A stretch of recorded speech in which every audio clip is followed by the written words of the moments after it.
I've been working on my game a bunch since I made the first video where I showed off the first completed demo of it, and I wanted to show off some of the progress I made. So the first thing I wanted to show is I made a pathfinding system for the game, and I have it showing the pathfinding areas. Obviously, these normally would not be visible, but you can see my character is in the blue area, so that means that the pathfinding has to tell the enemies how to get in here. And then there's these, they kind of blend into each other, but there's these pink areas, I guess, that tell the enemies how to get to this entrance. So if they're in this big area up here, that it tells them, okay, well, the path is below you, so you got to go down to the path. And then once they make it to the path, it's like, well, go right, and then you'll be able to get into this area here. The other thing I wanted to show off quickly is I added some new attacks and some new abilities. So I will, if some enemies will spawn, I will show you. Here's one. So this is like a new projectile attack. It'll phase through multiple enemies, but it does very low damage, but it does piercing damage, which is useless because most of these enemies don't have that much defense anyways. But if you had an enemy that had a lot of defense, this would be super useful. But yeah, this is Molecular Heist. That's the name of the attack. And definitely needs a little balancing work, but and it needs some upgrades as well, so you can make it more powerful by upgrading it. But other than that, I'm pretty happy with that. The only thing is you can't see like the first part of the sprite that well, where like it does, I don't know, it's kind of like in a ball or whatever. So I might have to update the sprite sheet.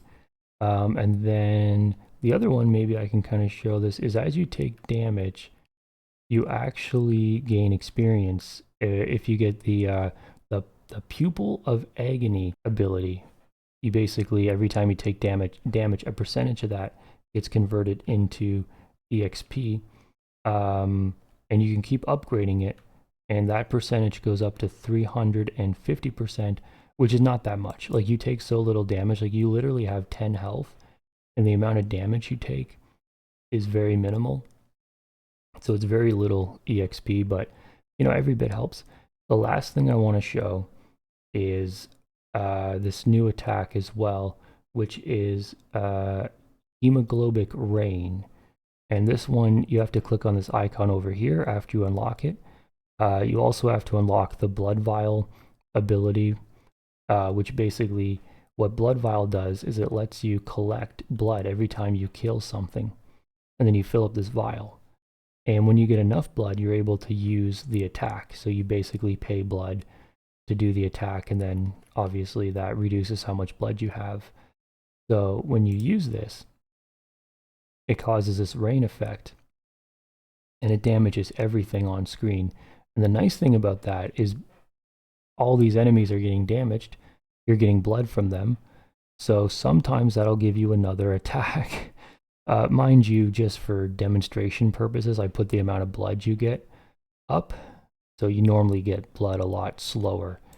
I just didn't want to have to like wait like 10 minutes to get enough blood to do the attack. So it normally does not like refill this much this quickly, but I think that's a pretty cool effect. It takes like a long time to fill up, but once you get it, it is really effective because it just damages everything in the level, except for the terrorist snow fluffs, which are the red ones, which will explode as soon as anything makes contact with them, because they don't technically have a health component, so they can't take damage technically. They can only die on impact. So I could fix it, but I'm kind of on the fence about, do I want to fix it, because that might be kind of a cool thing to have them immune to it, because they are so fragile in every other way that having them have like this one random immunity could be pretty cool. That's pretty much it for this sort of devlog, I guess. The only other thing that I'll mention is there are two other enemies which are not spawning. You can see, obviously, like I haven't put pathfinding in everywhere. So the ones inside this area don't know how to get out um, because there's no pathfinding to tell them how to get out, only how to get in.